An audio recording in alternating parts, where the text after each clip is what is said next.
En esta oportunidad se me hace propicio escoger el ejemplo con que inicia el estudio de la lección de la escuela sabática de esta semana. Es muy apropiado.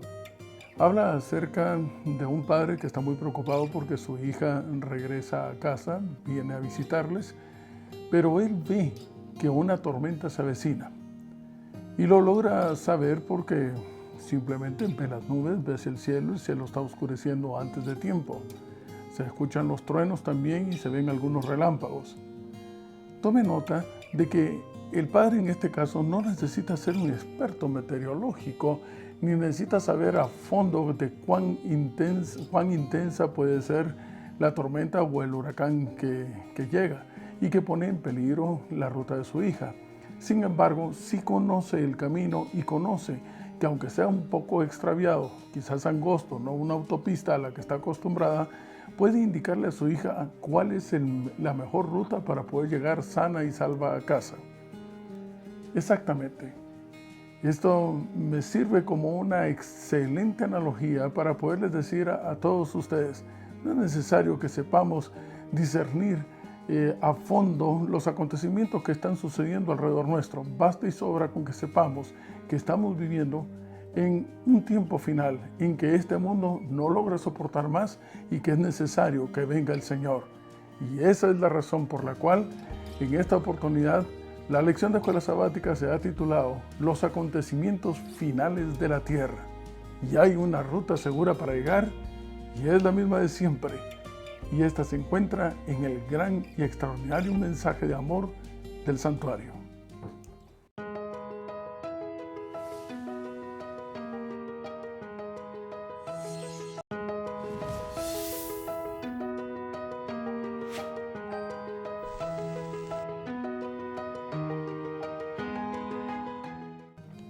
Y me encuentro buscando en el Nuevo Testamento, en el libro de Hebreos, en el capítulo 4 y el verso 16. Hebreos capítulo 4, verso 16, y dice la palabra de Dios: acerquémonos, pues, confiadamente al trono de la gracia para alcanzar misericordia y hallar gracia para el oportuno socorro. Apreciados amigos y hermanos, el tema central es volver a establecer esa relación íntima con Dios. ¿Por qué? Porque es precisamente eso lo que ha buscado el enemigo, de que se obstruya, que se rompa, que se distraiga. Esta es la razón por la cual confiadamente la ruta que podemos llegar para poder sobrevivir, salir adelante en medio de los acontecimientos terribles que azotarán la tierra dentro de muy poco tiempo, es volver a establecer esa relación. En Hebreos capítulo 10 y el verso 22 tenemos nuestra tranquilidad y nuestra esperanza. Algo que no es muy elaborado, sino que es un camino fácil y con amor, que fácil de ser entendido, de ser comprendido. Es que mi Jesús no es complicado, no es difícil, no es una teología profunda, sino que es una realidad y una experiencia personal. Dice la palabra de Dios en Hebreos en el capítulo 10 y el verso 22. Acerquémonos con corazón sincero, en plena certidumbre de fe. Tenemos que creer absolutamente lo que estamos haciendo. Purificados los corazones de mala conciencia, dispuestos entonces a abandonar todo lo malo y lavados los cuerpos con agua pura.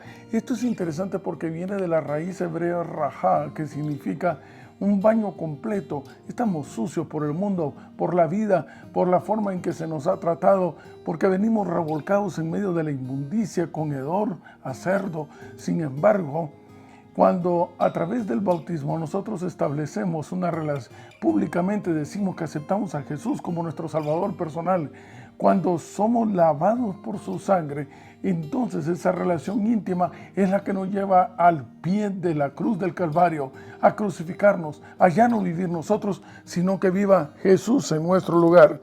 Y dice la parte final entonces del verso 25 del capítulo 10 de Hebreos: tanto más cuando veis que aquel día se acerca.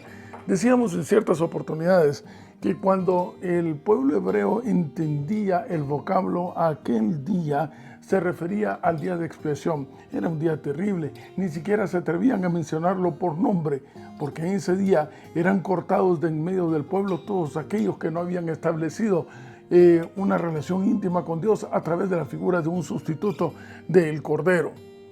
Y el llamado sigue siendo el mismo a través de todas las edades. ¿Por qué? Porque en él no hay sombra ni variación. Es un llamado a tomar una decisión. ¿Saben, apreciados amigos? El vocablo decisión viene de decidere, que significa dar un giro de 180 grados, darle la espalda a lo que estabas haciendo anteriormente, a tu vida antigua, para empezar de cero. No importa la edad, no es cuestión de edad. La relación espiritual no se mide en años, sino que se mide en la circunstancia y el acontecimiento de una decisión, en el momento en que tú aceptas de nuevo establecer esa relación íntima con el Señor. Esta decisión es a favor o es en contra de Dios. Y esto me recuerda varios acontecimientos que están registrados en la palabra de Dios. Por ejemplo, en Deuteronomio capítulo 30, aquel llamado a que, les hemos presentado la vida y la muerte. Es lo que todo texto, todo sermón, toda conversación, todo estudio que va dirigido y gira alrededor de Jesús como la opción de salvación, te pone en determinado momento en un callejón sin salida. O aceptas volver nuevamente a ser considerado hijo de Dios, o simplemente entonces te decides en contra de Él, tomas otro camino.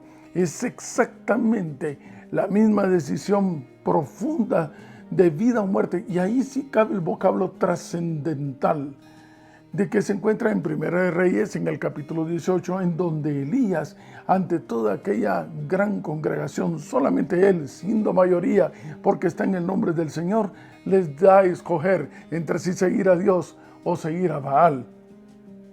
Esa es precisamente la decisión que debemos de tomar cuando Él está tocando a la puerta de tu corazón. Eso es exactamente también la misma decisión tan terrible e incomprensible para nosotros los que lo predicamos, pero terrible para aquellos que están tan aferrados a este mundo y no se dan cuenta que hemos sido llamados a ser peregrinos, porque este mundo no puede ser nuestro hogar. Apocalipsis capítulo 16 habla acerca de que esta batalla es considerada, es llamada en un lugar, el lugar de la decisión, Armagedón. Ya lo hemos hablado anteriormente, es verdaderamente un conflicto entre aceptar o no, entre la vida y la muerte, entre seguir a Jesús, que es la vida, o seguir al enemigo, que es la muerte, porque en él no hay fuente generadora de vida. La etimología del vocablo sello viene del latín sigilium, y este es tomado también derivó a signum, seña, marca. ¿Saben ustedes que la etimología de marca es una frontera que delimita todo aquello que es propiedad? Y esto viene del acadio rebaño. Es interesante porque la identificación o la característica que va a poder determinar quién está siguiendo al Señor y quién está en contra de Él es una marca, pero en donde se determina quién es el propietario, a quién le pertenecemos, a quién estamos siguiendo, y está perfectamente señalado para que no exista ninguna sola duda, y hará un enorme contraste entre aquellos que tengan otro tipo de marca. Es cierto, el estudio de la palabra de Dios encontramos que en Éxodo capítulo 20 y verso 8, el cuarto mandamiento tiene las características propias de lo que significaba un sello. Lleva el nombre, el Señor mi Dios, que es el propietario de ese sueño, de ese sello, lleva cuál es su título, que es creador, algo que no puede hacer el enemigo. Y lleva también cuál es el dominio, que son los cielos y la tierra y todos los que ellos se contengan. A la luz de Ezequiel capítulo 20, verso 12, la palabra de Dios dice claramente que esto será señal entre aquellos que siguen al Cordero por donde quiera que va. Saben que el enemigo, de alguna manera, entonces, también tiene una marca, que es la que vamos a ver un poco más adelante, que se pone a conveniencia o se pone por una convicción. Pero esta marca, pues sí, tiene su nombre, ¿verdad? Es el enemigo, el dragón. Tiene su título, él es engañador. y tiene su dominio, que es este mundo, y tiene su pueblo, que son los moradores de la tierra. Apocalipsis capítulo 14 y verso 1, acompáñenme por favor en el último libro del Nuevo Testamento. El último libro de la Biblia, Apocalipsis capítulo 14 y verso 1, habla acerca de este pueblo especial. Dice la palabra de Dios: miré, y he aquí, el Cordero estaba en pie sobre el monte de Sión, con él 144,000 que tenían el nombre de él y el de su padre. Tenían su nombre, su manera de ser, su característica, porque recordarán ustedes de que el nombre era puesto generalmente a partir de los 9 años en los niños judíos para determinar cómo iba a ser su manera, su tendencia, su carácter. Pues aquellos que ya no vivan ellos, sino que viva Jesús en su lugar, tendrán su manera de ser, la del Padre, escrita en la frente. Y aquí quiero detenerme y hacer una pausa para mí muy importante. Aceptar a Jesús no es cuestión de convencimiento. Aceptar a Jesús no es cuestión de emoción. Aceptar a Jesús no es cuestión de seguir a la multitud porque la mayoría va allí y aunque no sepamos por qué.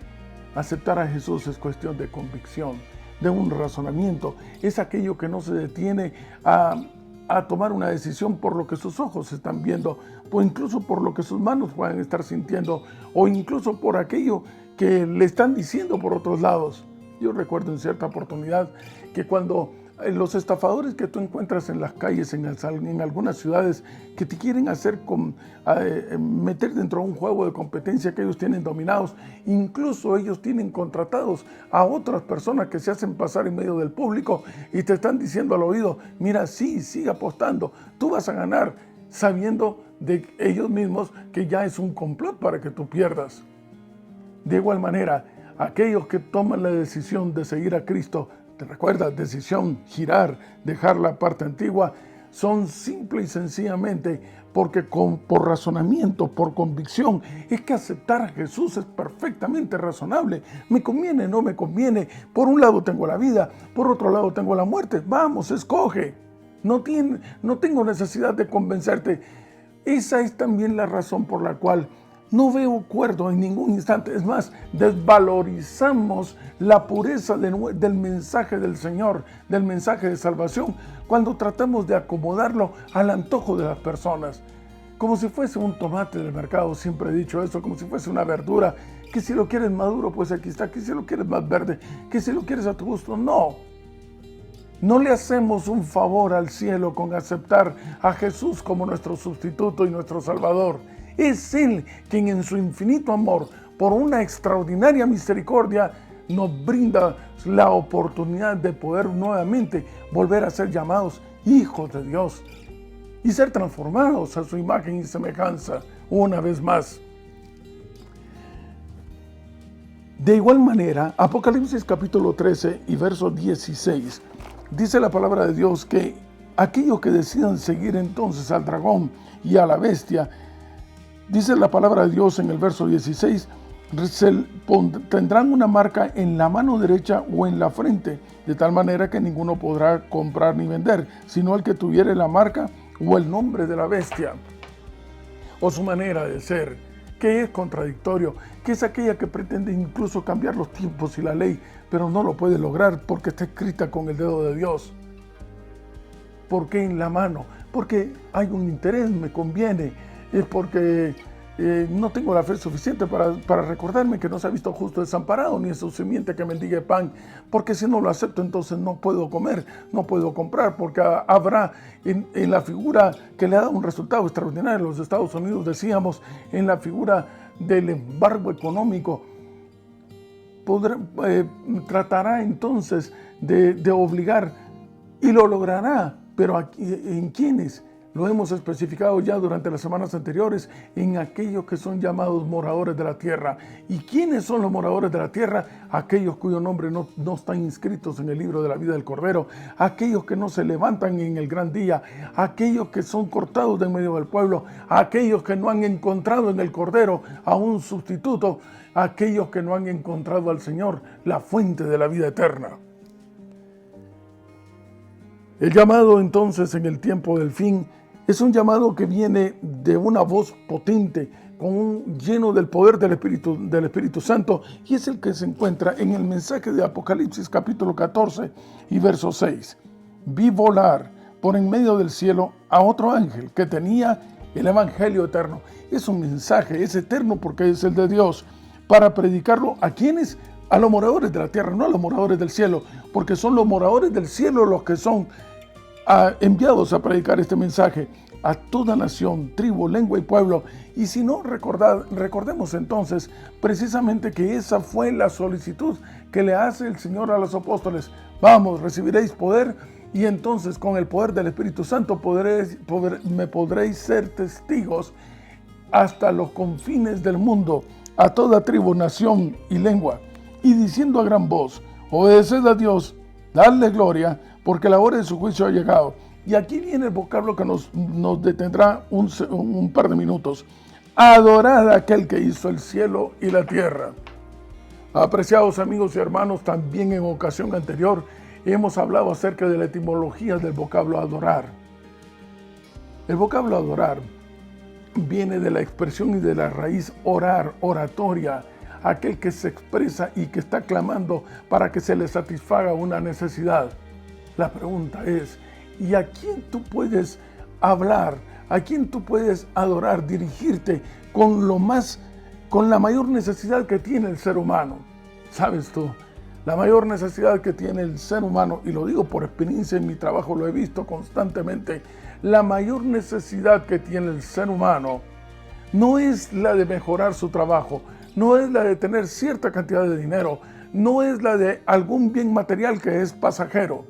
En lo más crucial de la trascendencia de la vida, en el momento más sublime, más álgido, más terrible, más solemne que puede tener el ser humano, es aferrarse a la vida con desesperación, porque no hemos sido creados para morir, porque hemos sido creados para vivir para siempre. Esa es la mayor necesidad que tiene el ser humano. En su parte medular y central y más profunda, el deseo natural que está impreso dentro de nosotros, el deseo de vivir. Entonces, la pregunta es, vamos, por sentido común, si la mayor necesidad es continuar con vida, ¿a quién tú puedes acudir?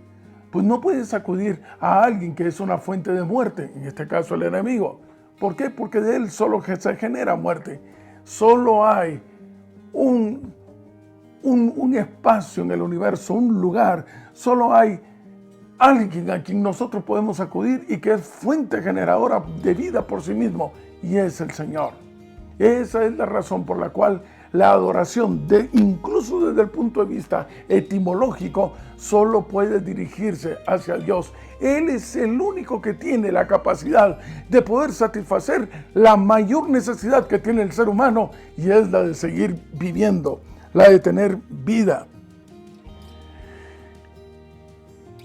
Este mensaje entonces es extraordinariamente importante, es esencial, es trascendental. El vocablo trascendental implica un cambio de vida a muerte o de muerte a vida. Lo demás puede ser importante, esencial, pero trascendental es un cambio de estatus. Es trascendental entonces anunciar este mensaje, pero anunciarlo con poder. Y para esto hay una promesa, la promesa del derramamiento del poder del Espíritu Santo. Pero para esta base necesitamos ir entonces al libro de Hechos, Hechos en el capítulo 1. Y la promesa fue, dice en el verso 8, recibiréis poder. La pregunta es, ¿para qué se recibiría el poder? ¿Cuál es la única razón de ser lleno del Espíritu Santo? Pues encontramos que incluso Pedro en su gran discurso en el capítulo 2 de Hechos no habla acerca de que la razón de ser, de tener el Espíritu Santo, es hablar en otros idiomas, es hacer un milagro, es tener la sensación de una corriente eléctrica, es que otros se queden asombrados del espectáculo que tú estás dando a sus ojos. No. La única razón la resume el verso 8. Recibiréis poder, ¿para qué cosa? para ser testigos en toda Judea, en Samaria, hasta en lo último de la tierra. Exactamente el contenido del mensaje del tercer ángel de Apocalipsis capítulo 14, versos 6 y 8, versos 6 y 7. Anunciar a toda tribulación y lengua que debemos de obedecer a Dios, establecer una relación íntima con Él y entonces dirigir tu súplica de querer seguir viviendo a la única fuente de vida que es el Señor. Aquellos que saben de agronomía, de agricultura, saben entonces, y en el pueblo hebreo era de esta manera, habían dos tipos de lluvia que se estaban esperando. La lluvia temprana era aquella que hacía que la semilla pudiese germinar una vez fuese sembrada. Y la lluvia tardía, aquella que maduraba la semilla para entonces ser cosechada. Y estos son los puntos más básicos, a mi juicio, del estudio de esta semana. Es importante, es esencial y es necesario establecer esa relación íntima con Dios. Y la única forma de hacerlo, dice el capítulo 2 y de Hechos, en el verso 1, es estando unánimes y juntos. A ver, atención, es importante, con mucho amor queremos decir esto a aquellos que nos están escuchando en esta oportunidad. El Espíritu Santo no se recibe en pequeñas porciones solamente para probar. Hay un derramamiento que se dio al principio como una lluvia temprana, y es la que estaba registrada entonces en el aposento alto en Hechos capítulo 2. Y estamos en este momento, si damos las condiciones de unanimidad, de estar juntos, las mismas condiciones que se dieron en el derramamiento del Espíritu Santo, en la figura de la lluvia temprana, es necesario exactamente que esas condiciones y esas características de un pueblo que esté esperando al Señor para poder ser depositarios del derramamiento de la lluvia tardía, del derramamiento del poder del Espíritu Santo, para poder predicar, cueste lo que cueste, hasta el último confín de la tierra, el mensaje que nos está anunciando el tercer ángel, adorad a aquel que hizo los cielos y la tierra, y que es la única opción de salvación. Terminamos entonces con una reflexión sobre la parte final de la lección de esta semana. El fuerte clamor. Y para esto quiero leer un texto que se encuentra en un libro extraordinario, El conflicto de los siglos. La gran obra de evangelización no terminará con menor manifestación del poder divino que la que señaló el principio de ella. Las profecías que se cumplieron en tiempo de la efusión de la lluvia temprana al principio del ministerio evangélico deben volverse a cumplir en tiempo de la lluvia tardía al fin de dicho ministerio. Vendrán siervos de Dios con semblantes iluminados y resplandecientes de santa consagración, y se apresurarán de lugar en lugar para proclamar el mensaje celestial. Miles de voces predicarán el mensaje por toda la tierra. Se realizarán milagros, los enfermos sanarán y signos y prodigios seguirán a los creyentes. Pero este no es el fin de la predicación, entiéndase, sino anunciar que Jesús viene pronto y que Él es la única opción de salvación. Es así como los habitantes de la tierra tendrán que decidirse en pro o en contra de la verdad. Y entiéndase, yo soy el camino, la verdad y la vida, dice el Señor. En otras palabras, es así como la raza humana tendrá que decidirse en pro o en contra de Jesús, el Hijo de Dios. Y quiero quedarme en esta oportunidad detenido en algo que ha impactado mi vida cuando lo pude comprender plenamente de acuerdo a la etimología del vocablo adorar. La mayor necesidad que hay en mi vida es de seguir viviendo y de poder seguir compartiendo con mis hijos, con mi hogar, con las personas que amo, con todos aquellos que todavía tengo por conocer, durante un tiempo sin fin, por la eternidad, lleno de energía, lleno de la juventud de haber sido transformado en una criatura nueva. Y ahora entiendo que al único ser a donde puedo acudir para poder recibir esa oportunidad, esa opción de vida eterna, es el Señor. Porque Él es la única fuente de vida. Y esta es la razón por la cual podremos encontrarnos en el cielo y establecer allá la cosecha de haber tenido esa relación que será eterna y que será perpetua y que será un placer poderla tener con el Señor. No te lo puedes perder. Vamos, no es cuestión difícil de escoger, decidir. Ni te preocupes cómo abandonar las cosas del mundo. Entrégale tu vida al Señor y Él transformará tu vida.